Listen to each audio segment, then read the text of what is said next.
ഓം ശ്രീ ഗണേശ ശാരദാ ഗുരുഭ്യോ നമഃ. ഓം ശ്രീ നാരായണ ഗുരവേ നമഃ. നമ്മുടെ ഇന്നത്തെ സത്സംഗ് വേദിയിലെ എല്ലാ സുഹൃത്തുക്കൾക്കും നമസ്കാരം. നമുക്കിന്ന് ശ്രീ നാരായണ ഗുരുദേവന്റെ ആത്മോപദേശ ശതകം എന്ന ദാർശനിക കൃതിയിലെ 86ാമത് ശ്ലോകമാണ് പഠിക്കേണ്ടത്. ശ്ലോകം ഒന്ന് വായിക്കാം. തനു മുതലായത് സർവമൊന്നിലൊന്നില്ല നൃതവുമായതിനാലെ അന്യഭാഗം അനുദിനം അസ്തമിയാതിരിക്കയാലേ പുനരുദരൂപവുമായി പൊലിഞ്ഞിടുന്നു.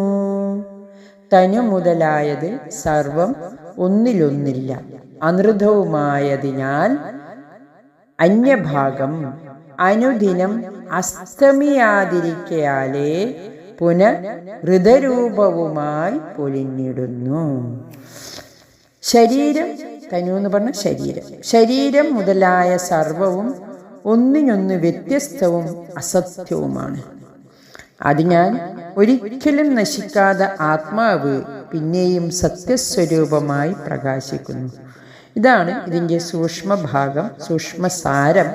നമുക്കിതിനെ കൂടുതൽ വ്യക്തമായി മനസ്സിലാക്കാം. ഗുരു ആത്യന്തികമായി നമ്മെ ബോധിപ്പിക്കുന്നത് പ്രപഞ്ചം അവാസ്തവമാണെന്നാണ്. പല ശ്ലോകങ്ങളിലുമായി നാം പഠിച്ചു, ഒന്നുണ്ട് നേര്, നേരല്ല ഇതൊന്നും. ഈ കാണുന്നതൊന്നും നേരല്ല എന്നതാണ് നേര്. പ്രപഞ്ചം ഒരു ചിത്രകാരൻ്റെ ചിത്രമാണ് എന്ന് നമുക്ക് ബോധ്യമാക്കി തന്നു ഗുരു കഴിഞ്ഞ ശ്ലോകങ്ങളിലൂടെ.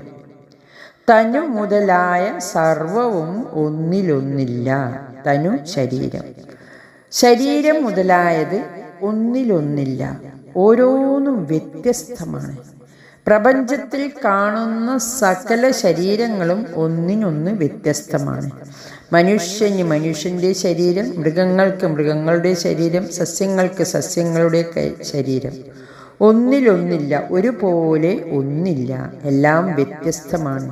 ഇനി മനുഷ്യരിൽ തന്നെ ഒരാളെ പോലെ വേറൊരാളില്ല.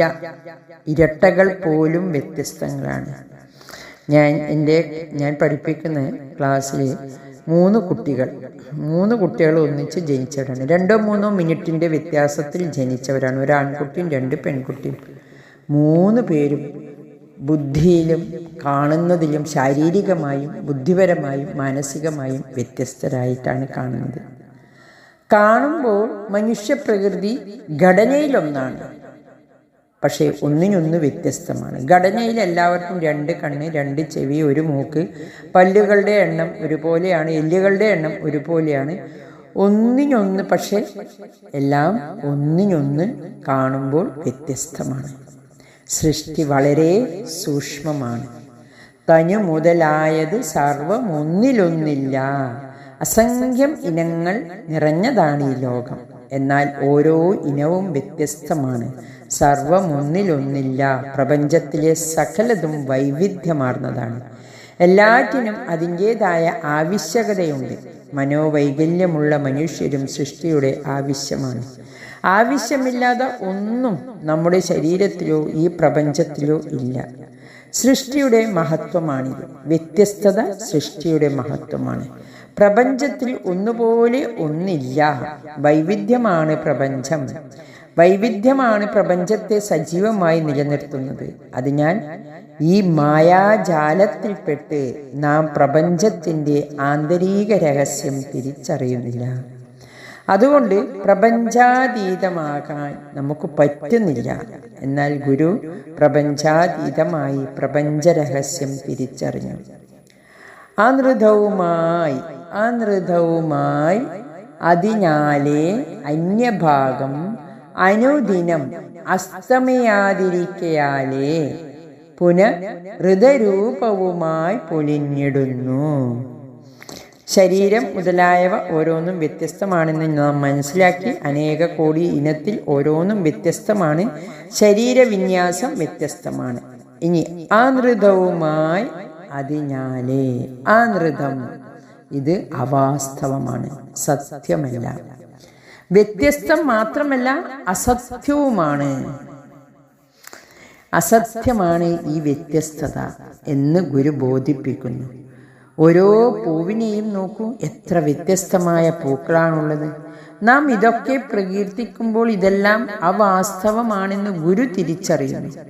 നമുക്കത് തോന്നാതെ വിധം പ്രപഞ്ചം വശ്യമനോഹരമായിരിക്കുന്നു. കവികൾ പാടിപ്പുകഴ്ത്തുന്നു. പ്രകൃതി കവിതയുടെ ആത്മാവായി കീർത്തിക്കുന്നു. കവി ഭാവനയിൽ പ്രകൃതിയെ ആസ്വദിക്കുന്നു.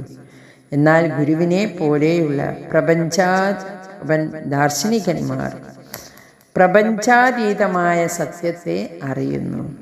ഗുരു പറയുന്നു, ഇത് സത്യമല്ല.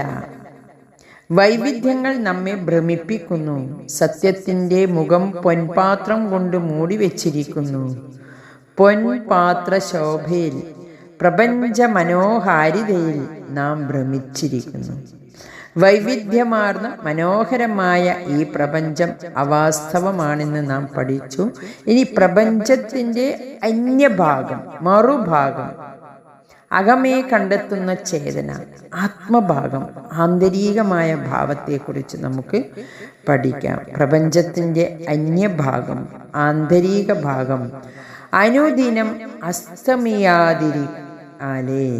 അനുദിനം അസ്തമിയാതിരിക്കുന്നതും പിന്നെ പുനഃഹൃദരൂപവുമായി പൊലിഞ്ഞിടുന്നു. പിന്നെ സത്യസ്വരൂപമായി, ഹൃദയരൂപം എന്ന് പറഞ്ഞാൽ സത്യസ്വരൂപമായി പൊലിഞ്ഞിടുന്നു, വികസിക്കുന്നു.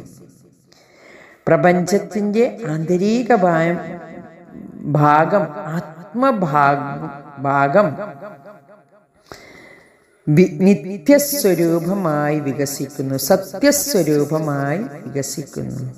ഗുരു പറയുന്നു, മനുഷ്യരെ, ഈ കാണുന്നതെല്ലാം അനിത്യമാണ്, നശ്വരമാണ്. ഇതിൽ ആമഗ്നരാകാതെ ഇതിൻ്റെ മറുഭാഗം നിത്യമാണ്. അത് സത്യസ്വരൂപമായി വികസിക്കുന്നു, പൂത്തുലയുന്നു. ആ അനിത്യമായ പ്രപഞ്ചത്തിൽ നിന്ന് ശാശ്വതമായ നിത്യമായ സത്യസ്വരൂപമായതിലേക്ക് തിരിയൂ. ഇതിനെ മധുരമായി ആസ്വദിക്കൂ.